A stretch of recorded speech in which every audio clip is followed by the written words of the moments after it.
So, what's been the biggest shift in your role as CMO over the last few months with all the AI era that we're living? So much. Just trying to educate myself on everything going on with AI, learning how to use all the different LLMs, learning how to do AI workflows, learning how the AI visibility piece of the search works, and trying to be able to enable my team as well. All of those things have created a huge impact. Makes sense.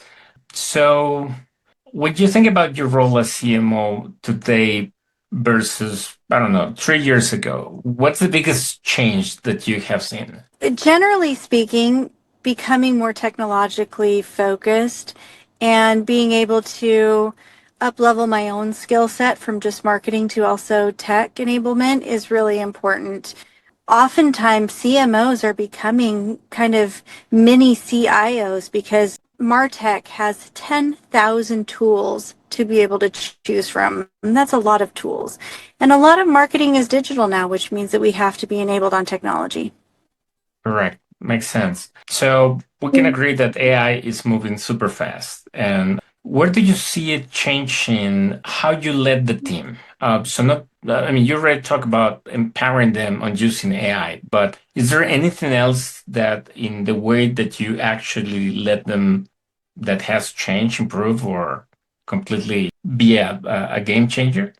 I think that being able to give people the opportunity to level up on technology is really important. I have a few marketers who have not been able to make the leap and they've been limited in their progress.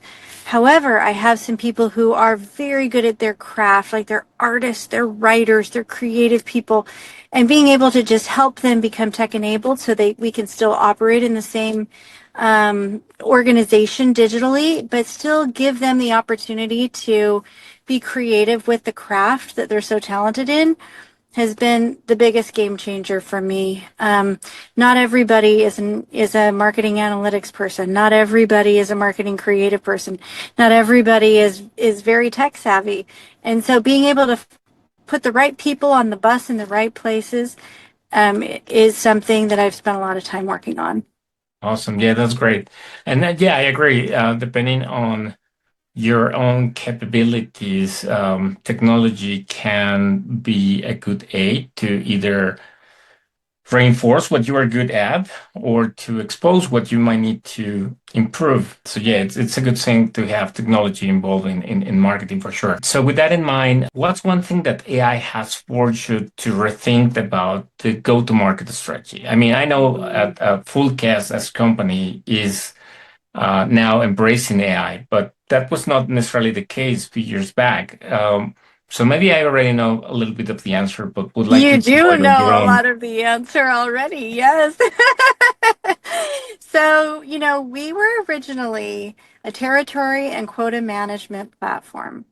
Our who is now our chief technology officer, Bala Balabaskaran, was the head of RevOps at Salesforce. He was in charge of all the territory management. At the time, they did it on spreadsheets. It took over 100 spreadsheets.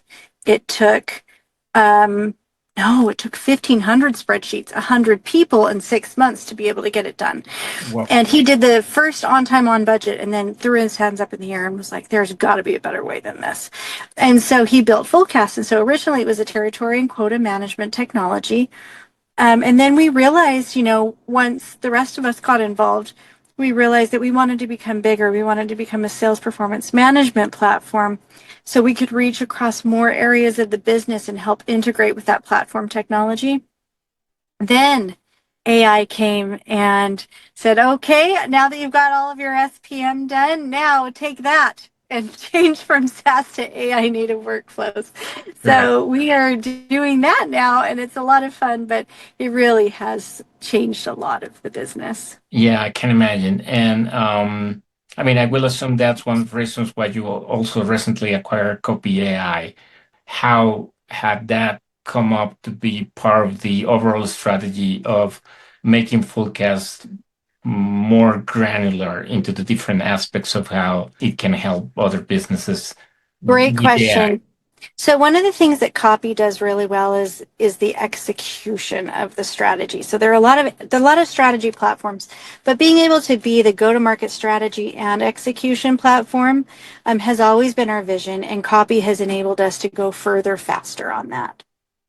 Awesome. Yeah, I mean, I think I mentioned this last time we chat, but I used to be a great user of Copy AI at the very beginning.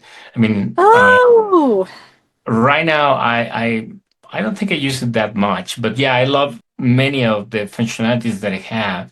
I think I will need to take another look and see how I can integrate I it love on my that, workflow. Ruben. I love that you could take another look because it's come a long way since then. Because we've had to differentiate from the LLMs. Copy at first was just first in the market. It was well beyond the LLMs, and now they have so many resources dedicated to them. They're moving so quickly, and we don't have any, interest in trying to outrun them.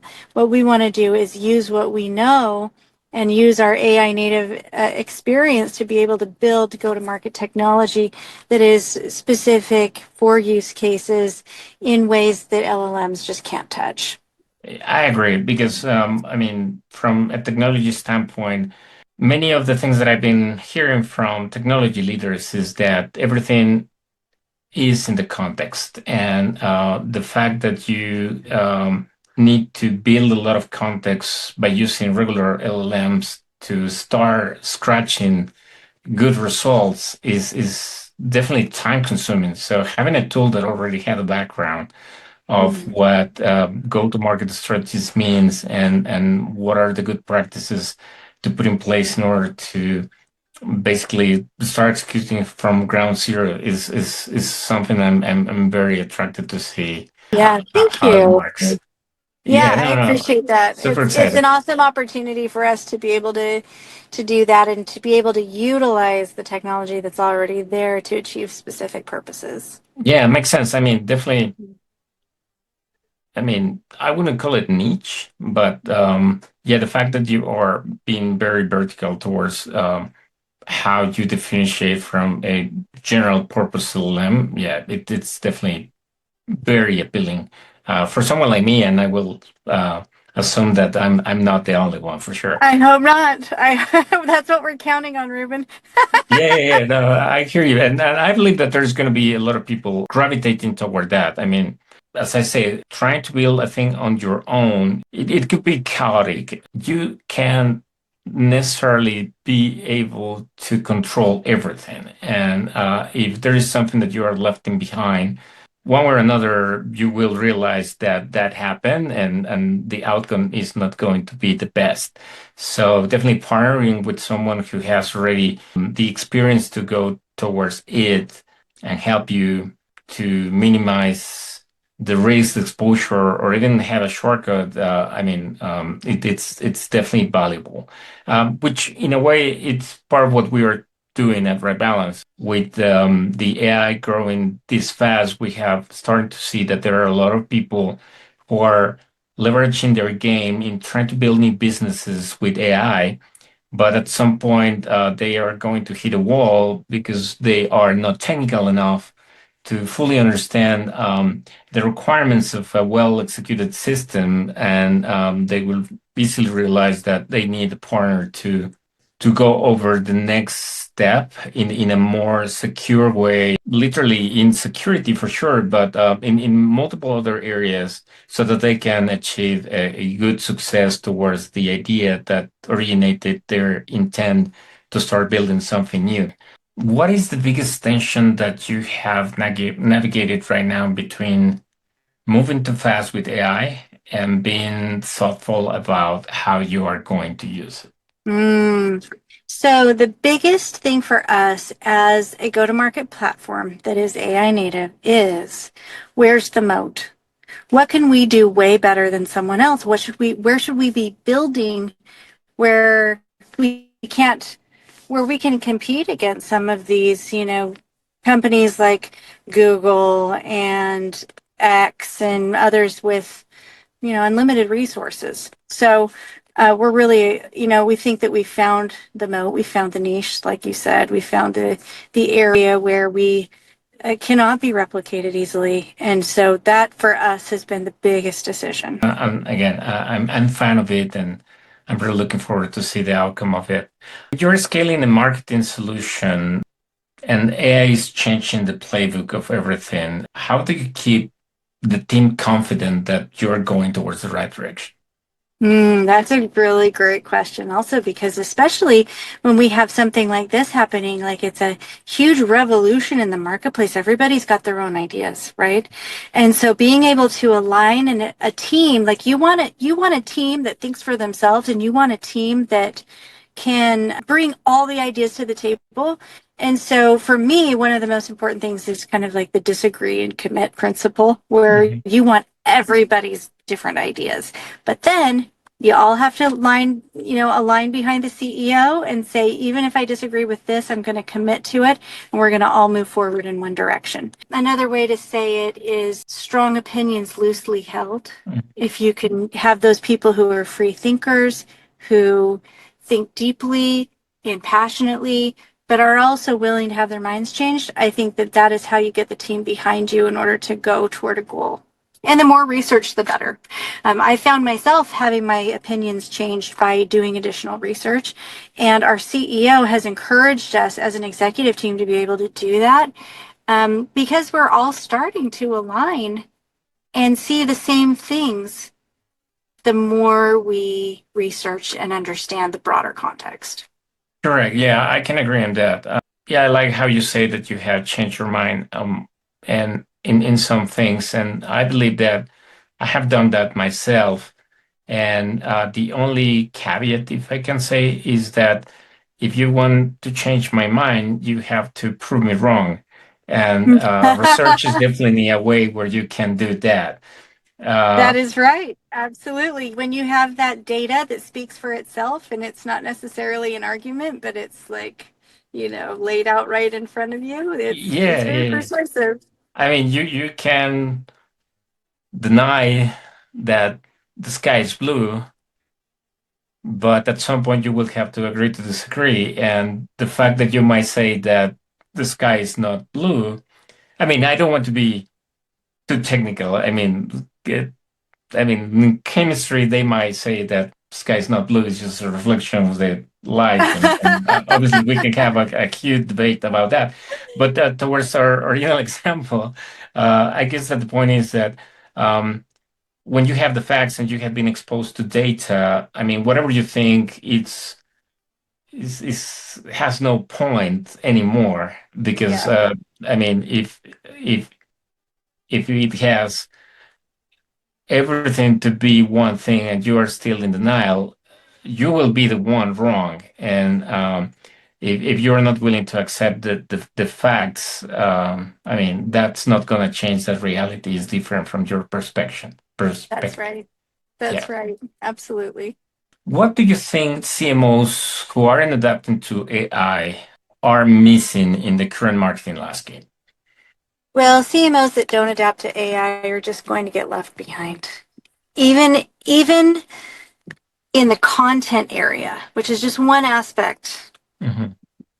Well, they're going to get left behind in the content production area. They're going to be left behind in the research area. They're going to be left behind in the competitive intelligence area. They're going to be left behind in the ability to build battle cards. They're going to be left behind in the ability to enrich accounts and contact data.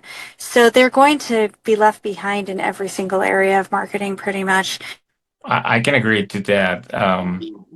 I do remember that like 3 or 4 years ago, I had a conversation with an advisor for the company, and I was telling him like I'm very good at this, talking about content creation, but sometimes I get blocked. So if you can provide me with some examples, maybe that will help me to unblock. And what had happened recently is that at least the LLMs for me have been that unblocker. I have no excuse anymore for when I get blocked into some thought, I just ask for help if I can Yeah, you put it have in a those simple strategist in your words. pocket right there. Yeah, absolutely. Yeah, yeah, yeah. And I mean, I will advocate that, especially for content, you shouldn't take whatever it generates for you verbatim, but the amount of creativity that I have seen unlocked for myself by just going back and forth with an idea with the AI without having to depend on a third party that sometimes might not be available. I mean, yeah, it's very, very interesting for sure. That's right. Yeah. Yeah. So, last question.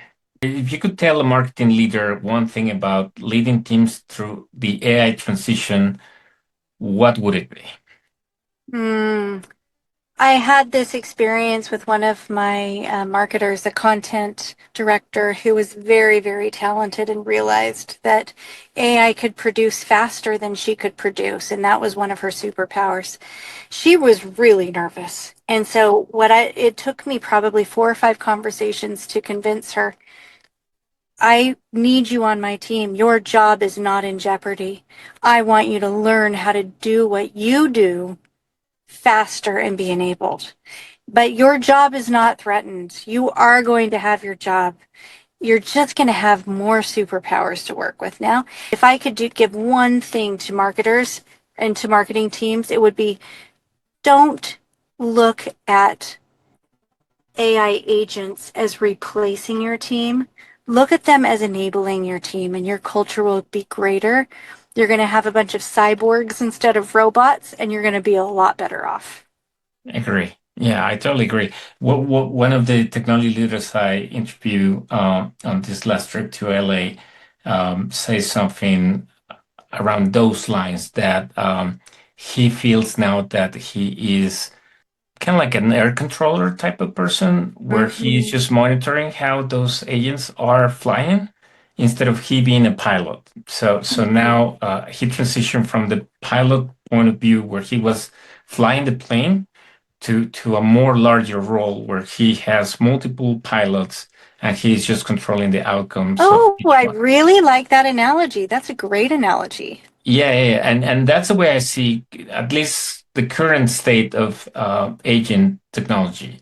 As long as people start to understand that this is a multiplicator tool rather than a replacement thing, I guess the more we get to I was talking to my boss not so long ago, the more we recognize that it's about having a good handshake with the machine instead of trying to fight with it and against it, the better outcomes we're going to have for whatever we do, basically. That's absolutely right. Cool. Ruben, thank you so much for having me on this show. I appreciate Amy. Did you enjoy this video? Then hit the like button and share it with your network. Also be sure to subscribe and ring the bell to get notified about our latest videos.